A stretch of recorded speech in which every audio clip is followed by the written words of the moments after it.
¿Qué sucede en el país? Tendencias del acontecer nacional en análisis situacional. Las recientes medidas económicas tomadas por el gobierno nacional parecieran no ser suficientes para resolver los graves problemas de desabastecimiento e inflación. Pero, ¿cuál es el verdadero impacto de estas medidas? ¿Qué otras decisiones faltaron? ¿Es verdad que Venezuela está a las puertas de un default? ¿Qué papel juega el petróleo para superar la crisis en un contexto de caída dramática de los precios? Esta es la situación que analizaremos a continuación, con absoluta seriedad y responsabilidad. Soy Oscar Chemmel y les doy la bienvenida a este nuevo análisis situacional. Hoy nos acompaña Ramiro Molina, economista egresado de la Universidad de Houston, con maestrías y estudios de doctorado en economía y finanzas. Tiene más de 25 años de experiencia en el sector financiero nacional e internacional y 7 años en la Administración Financiera Pública de Venezuela. Es profesor de la Universidad Católica Andrés Bello y actualmente dirige el Centro de Estudios de Finanzas y Economía. Bienvenido, Ramiro. Gracias, Oscar. Recientemente, el gobierno nacional tomó un conjunto de medidas, fundamentalmente aumento de la gasolina, renovación, modificación del régimen cambiario y consolidación del diálogo con los sectores productivos. ¿Qué evaluación haces tú acerca de este conjunto de medidas en el marco de una evaluación de la política económica en general? Creo que hay que ponerlo en la perspectiva actual. Estamos ante una carrera contra la inflación, el desabastecimiento y la recesión. En esa carrera necesitamos ir más rápido, más profundo, más articulado en cualquier conjunto de medidas que se tome, de manera que podamos efectivamente tener algunas probabilidades de resolver algunos de esos problemas o por lo menos estabilizar la economía. De manera que ir más rápido significa que las medidas anunciadas en los campos que mencionaste deberían tener una ruta de instrumentalización, de ejecución muy rápida y que sea percibida por los ciudadanos como medidas que tienen probabilidades de éxito, es decir, que no solamente que las medidas sean buenas o estén bien formuladas, sino que se crea que van a funcionar.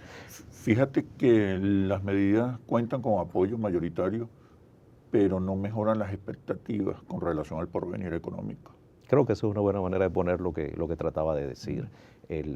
Las medidas van en la dirección correcta. Creo que ya el diagnóstico y lo que se debe hacer, creo que hay un consenso que traspasa las barreras ideológicas, pero del consenso de lo que se debe hacer a hacerlo, a instrumentarlo y hacerlo de una manera efectiva, que tenga unos resultados concretos, que es lo que en definitiva va a revertir las expectativas, es un paso imprescindible. Porque la devaluación, por ejemplo, o el ajuste en el régimen cambiario, ¿qué impacto tiene?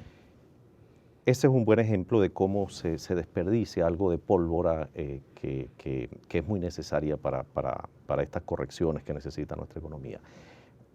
De la manera siguiente, ellos modificaron, creo yo tímidamente, las tasas cambiarias, y la manera de asignación de divisas básicamente todavía no se ha reformulado, no se ha iniciado un sistema nuevo, de manera que ya parece un poco más al sistema que teníamos refrescado en alguna manera. Significativos entonces. El cambio pudo haber sido significativo en ese momento, pero en la medida en que transcurre el tiempo y la inflación sigue avanzando, el cambio se hace insuficiente, porque ya la gasolina nuevamente vuelve a ser más barata con respecto a cualquier otro tipo de cosas, de cualquier otro tipo de bienes, y el tipo de cambio, por ejemplo, el pasarlo de 6.30 a 10 y luego dejarlo en 10 mientras todo el resto de los precios de la economía está subiendo, hace que eso se comience a ser nuevamente muy barato. Entonces, en términos relativos, estamos parados en el mismo sitio con unas cifras nominales mayores y lamentablemente, como decía antes,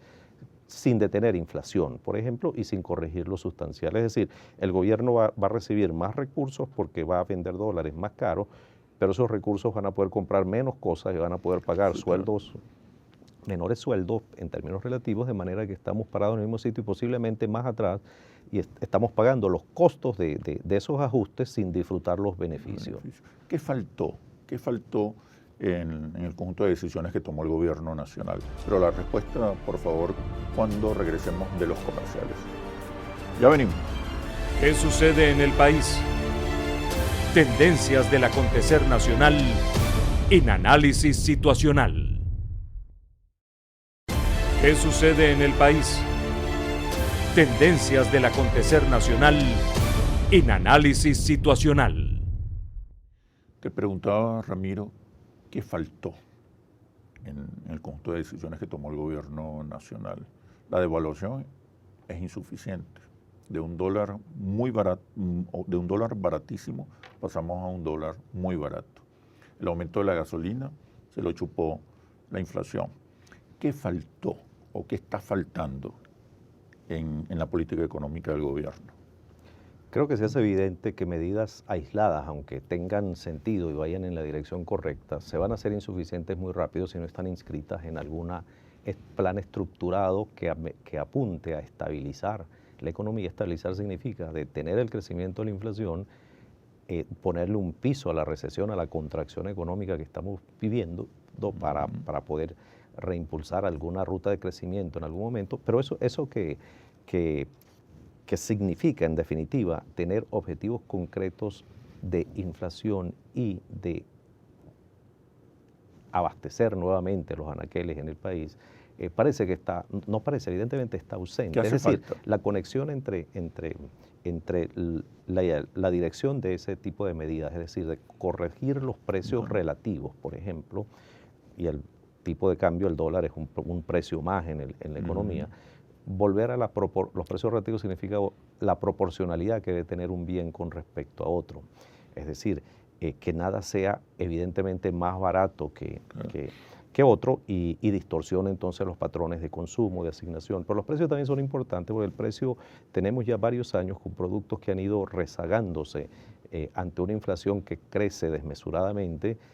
Hay algunos productos que no crecen a ese mismo ritmo, entonces a los precios que tienen no es posible producirlos ya, de manera que no se producen, entonces eso contribuye a la inflación. De manera que corregir los precios relativos es una tarea que parece ausente aquí. Entiendo que hay iniciativas en el Ministerio de Industria y Comercio en hacer esa corrección, en el Ministerio de Agricultura, y creo que son correctas, pero la impresión general es que va muy lento. La realidad sigue incrementando las distorsiones de una manera que al final se refleja en menos producción, porque a pérdida pues nadie va a aguantar mucho tiempo produciendo.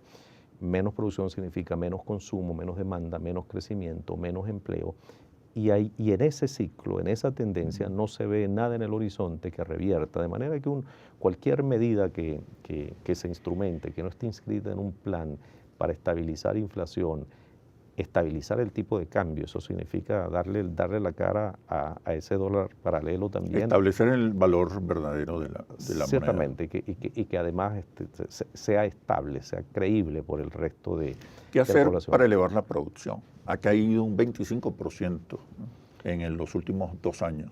Sí, eso es una destrucción del tamaño de nuestra economía que no conocíamos. Eso buena parte de la población venezolana lo está viviendo por primera vez. Ni siquiera en los 80 tuvimos episodios tan prolongados. Esta es una de las recesiones, tal vez ya va camino de ser la más larga y más compleja. ¿Qué hacer, Ramiro? Bueno, una buena manera de empezar es, por lo que decíamos, primero estabilizar. No puedes revertir eso sin estabilizar. No puedes revertir eso con una inflación creciendo y una producción cayendo.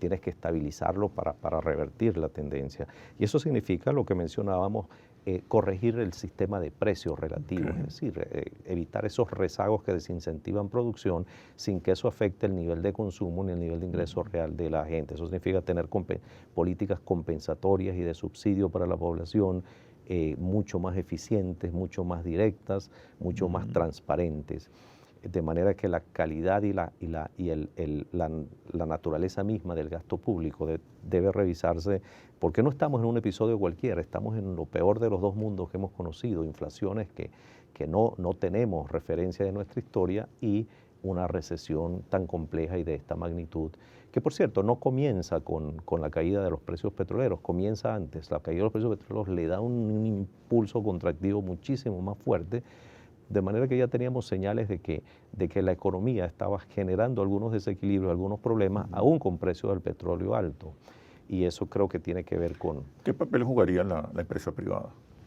Creo que es fundamental porque la producción y el abastecimiento, es decir, la oferta de bienes, los productos que se consumen en Venezuela, la canasta de consumo del venezolano, tiene un componente de producción privada muy importante. Si eso no se revigoriza, si eso no se restituye, pues nuestro consumo seguirá cayendo, porque por otro lado las empresas del Estado también han sido incapaces de mantener la producción que traían cuando en otras épocas y al mismo tiempo generan un impulso contractivo adicional, de manera que allí si quisiéramos vislumbrar algunos núcleos de revitalizar la economía, definitivamente el sector privado tiene que estar en el medio. Y cuando hablo del sector privado significa no solamente las empresas productoras, sino en general todo el clima de entendimiento del gobierno con el sector privado. La confianza y el respeto mutuo y las reglas de juego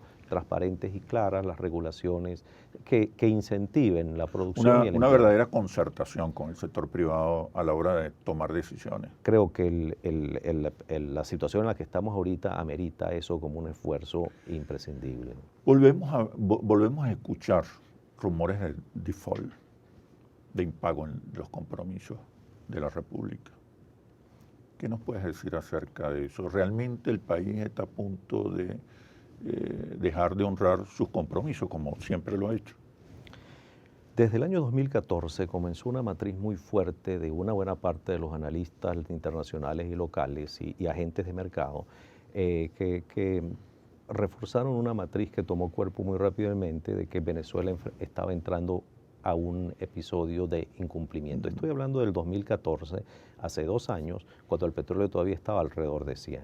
De manera que quienes hacían ese análisis cuando el petróleo estaba a 100, pues poco más pueden decir si el petróleo está a 25, sino insistir.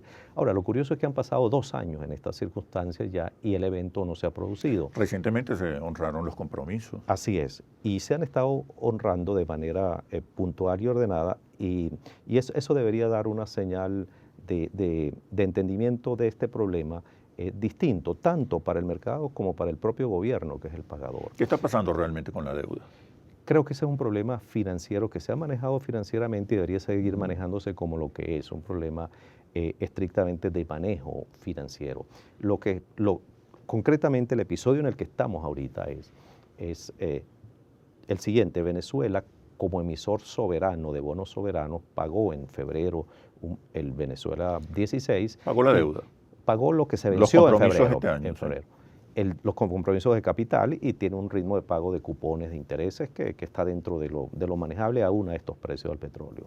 Pero después de ese pago de febrero, Venezuela como república y como emisor de bonos soberanos no tiene vencimiento sino hasta agosto del 2018, es decir, faltan 2 años y medio todavía.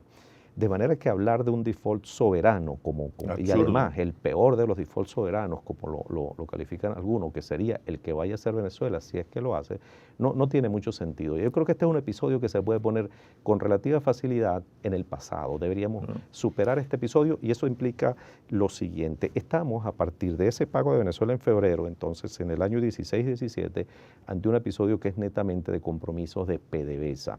PDVSA es una corporación, una de las mayores corporaciones energéticas del mundo, tiene activos, tiene flujos, tiene pasivos, tiene acceso a las mayores reservas del mundo, de manera que es un poco temerario también pensar o hacer una apuesta de que PDVSA no va a poder resolver un problema de unos pagos que tiene en noviembre de este año, abril del próximo año y luego noviembre del próximo año sin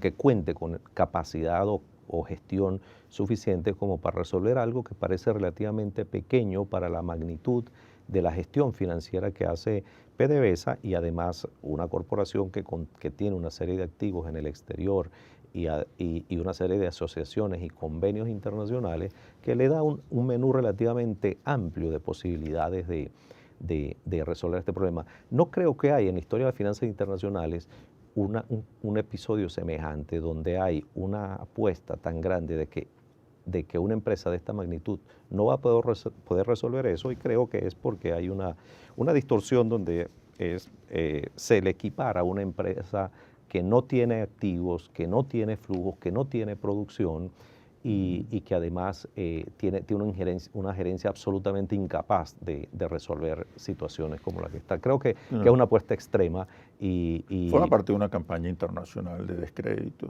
En algunos casos es casi inevitable pensar que sea así. No creo que es la globalidad. Creo que lo que también existe es una gran confusión y mucho ruido por la diatriba política, por el discurso. Una falta de vocería coherente, o tal vez de aislar esto, que es un problema financiero, de todo el resto de los problemas. Ahora que hablamos del petróleo, con la caída extraordinaria, sin precedentes de los precios del barril, ¿es posible seguir considerando a Venezuela como un país petrolero, con vocación petrolera? Pero la respuesta, por favor, cuando regresemos a los comerciales. Ya venimos. ¿Qué sucede en el país? Tendencias del acontecer nacional en Análisis Situacional. ¿Qué sucede en el país? Tendencias del acontecer nacional en Análisis Situacional. Se ha producido una caída estrepitosa de los precios del petróleo. ¿Qué rol puede seguir jugando en este contexto? ¿Qué rol puede seguir jugando el petróleo para Venezuela? Paradójicamente, en estas circunstancias el petróleo debería ser considerado el principal elemento en la cartera de soluciones. El principal motor. Un problema. Además que es el motor más grande, que ya está encendido, está en plena producción y además tiene acceso a reservas, la materia prima, en cantidades extremadamente suficientes, grandes, como para que eso no sea una preocupación, como le está sucediendo a buena parte de los países del planeta. De manera que es una oportunidad, es una oportunidad para reafirmar la vocación energética en general de Venezuela, porque a veces se piensa que el petróleo es solo sacar crudo y que además que es como que si saliera solo, donde no hay tecnología, seguridad, infraestructura, toda una cantidad de servicios que tienen que ver con llevar ese petróleo a las áreas más remotas del mundo, cobrarlo. Es decir, hay mucho trabajo involucrado, hay mucha tecnología y mucha... De hecho, está generando divisas importantes, o ha habido acuerdos con transnacionales. Y eso te demuestra además el potencial que hay. En estas circunstancias no hay nada que en el corto ni mediano plazo nos ofrezca el potencial de generar divisas como en general el petróleo y toda el área energética. Y además deberíamos poner ya la minería también en esa lista, porque el potencial también es sumamente importante. Extraordinario. ¿Cuál es el rol del petróleo en este momento? ¿Qué habría que hacer para potenciar? Hay cosas instrumentales, digamos, hay una caja de herramientas instrumental que tiene que ver con el tipo de cambio, con las relaciones con los operadores y socios internacionales que están por todo el país, que están allí, siguen estando allí, quieren y pueden aumentar la producción, porque además para muchos de ellos Venezuela sigue siendo uno de los pocos sitios en el mundo donde hay potencial a estos precios del petróleo de incrementar producción. Eso ya no lo puedes hacer a estos precios del petróleo en muchos de los países, incluyendo países latinoamericanos que hace 2 años tenían perspectivas petroleras muy importantes y que se han diluido porque a estos precios no es viable. De manera que es una ventaja estratégica, un momento interesante para repensar el petróleo, pero creo que eso hay que deslindarlo de la retórica antipetrolera que a veces uno siente que hay en ese discurso ya de décadas de que debemos dejar de depender del petróleo. Creo que todo lo contrario, ahorita no es depender del petróleo, es aprovechar el petróleo para generar más divisas, más crecimiento, más inversiones. Y diversificar las fuentes. Así también. Es. Y lo que hay que hacer exactamente, además de lo instrumental, de esa caja de herramientas, digamos, de medidas y arreglos técnicos, también tiene que haber una visión estratégica hacia el petróleo y la minería. La visión estratégica es la relación de aprovechar lo que hemos aprendido en nuestras relaciones con los convenios con China, lo que está en la mesa con India, con Rusia, incluso con empresas norteamericanas. Como Chevron, Creo, por ejemplo. exacto, hay una canasta de interesados. Es decir, ya tenemos los inversionistas allí, tenemos compañías Lo que de hay que primer darles orden del condiciones, mundo. ¿no? Y englobarlos en una estrategia que sea beneficiosa para Venezuela desde todo punto de vista, y no hay manera que no lo sea. O sea, incrementar producción y vender más al precio que sea va a generar más divisas que no hacerlo.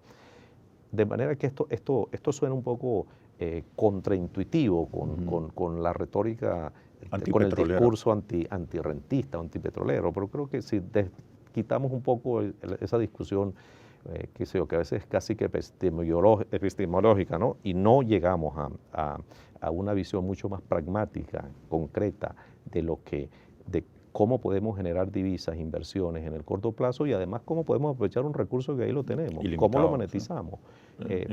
¿Qué vamos a hacer con él si no lo con las mayores reservas del planeta? Así es que, de manera que no tiene sentido que estemos en esa situación y la población esté pasando penurias y escasez.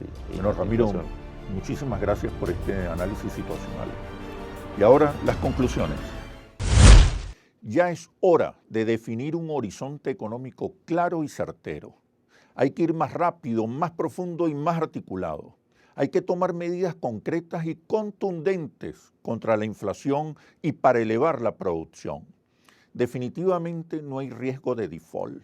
Venezuela tiene con qué honrar sus compromisos externos. El petróleo es parte de la solución y no el problema. Hay que profundizar nuestra vocación energética y minera. Hoy el petróleo es el motor más grande y ya está encendido. Así culmina este análisis situacional. Los invito a seguirnos por nuestras redes sociales @interlaces y @asituacional o visitarnos en nuestra página web interlaces.com. Soy Oscar Chemmel y los espero en un próximo análisis situacional. Hasta pronto. ¿Qué sucede en el país? Tendencias del acontecer nacional en Análisis Situacional.